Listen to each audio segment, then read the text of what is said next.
नमस्कार, मेरा नाम कार्तिक सक्सेना है। मैं कक्षा 11वीं कला वर्ग का छात्र हूँ। आज आप सभी के समक्ष हिंदी की एक बड़ी अद्भुत कविता प्रस्तुत करने जा रहा हूँ, तो ज़रा गौर फरमाइएगा। मेरी जो ये कविता है, ये समाज के बहुत ही पिछड़े हुए सवाल पे प्रस्तुत करने जा रहा हूँ मैं। तो इसे ज़रा ध्यान से सुनिएगा कि ना नर में कोई राम बचा, नारी में ना कोई सीता है। ना नर में कोई राम बचा, नारी में ना कोई सीता है। ना धरा बचाने के खातिर विष कोई शंकर पीता है। ना श्री कृष्ण सा धर्म अधर्म का किसी में ज्ञान बचा है। ना श्री कृष्ण सा धर्म अधर्म का किसी में ज्ञान बचा है। ना हरिश्चंद्र सा सत्य किसी के अंदर रचा बसा है। ना श्री कृष्ण सा धर्म धर्म का किसी में ज्ञान बचा है। ना हरिश्चंद्र सा सत्य किसी के अंदर रचा बसा है। ना गौतम बुद्ध सा धैर्य बचा, ना नानक जी सा परम त्याग। बस नाच रही है नर के भीतर प्रतिशोध की है कुटिल आग। फिर बोलो स्वर्णिम युग का क्या अंश बाकी तुम में।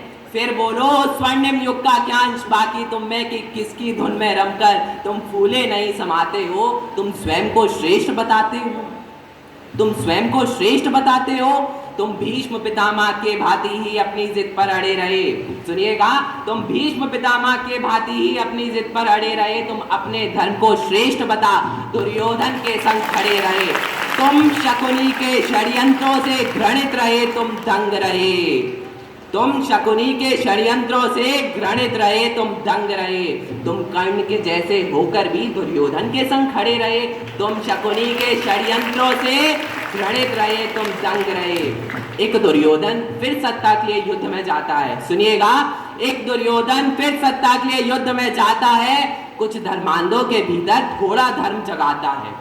एक दुर्योधन फिर सत्ता के लिए युद्ध में जाता है। कुछ धर्मांधों के भीतर थोड़ा धर्म जगाता है कि धर्म की चिलम में नफरत की चिंगारी की आग लगाकर चरस का धुआं फूंक फूंक तुम मतवाले हो जाते हो। तुम स्वयं को श्रेष्ठ बताते हो कि किसकी धुनी में रमकर तुम इतना इतराते हो।